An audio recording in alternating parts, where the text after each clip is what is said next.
આ તરફ વાત કરીએ સુરતના ગ્રામ્ય વિસ્તારોમાં પણ ધોધમાર વરસાદ વરસ્યો। જિલ્લાના ચેરાપુંજી ગણાતા ઉમરપાડામાં 2 કલાકમાં વરસેલા 5 ઇંચ વરસાદથી જળબંબાકારની સ્થિતિ જોવા મળી।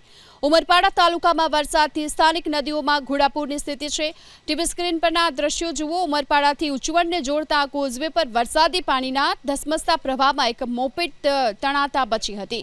મોપેડ પર સામાન લઈને ચાલક જ્યારે કોઝવેને પસાર કરવાનો પ્રયત્ન કરી રહ્યો હતો અને એ સમયે જ પાણીના પ્રવાહમાં મોપેડ તણાવા લાગ્યું। સ્થાનિકોએ તાત્કાલિક મદદે આવી અને મોપેડને તણાતા બચાવી લીધો। જોકે આ તરફ ચિતલદા ગોંડલિયા કોઝવે પર પાણી ફરી વળ્યા છે। વીરા નદીના પાણી ફરી વળ્યા અને વીરા નદીમાં સતત પૂરની સ્થિતિથી કોઝવે પાણીમાં ગરકાવ છે અને ચિતલદા ગોંડલિયા ગામ વચ્ચેનો સંપર્ક તૂટ્યો છે। આથી આ બંને ગામના લોકોને લાંબો ચક્રાવો ફરીને જવા માટે મજબૂર બન્યા।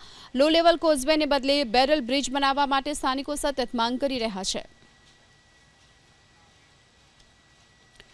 યલો એલર્ટની વચ્ચે તાપીમાં જામ્યો છે વરસાદી માહોલ। વ્યારા, વાલોડ, ડોલવણ, સોનગઢ સહિતના વિસ્તારોમાં ધોધમાર વરસાદ વરસ્યો। વ્યારા શહેરની સાથોસાથ આસપાસના ગ્રામ્ય વિસ્તારોમાં પણ વરસાદ છે। ત્યારે ભારે વરસાદથી વ્યારા શહેરની નીચાણવાળી સોસાયટીમાં વરસાદી પાણી ભરાયા।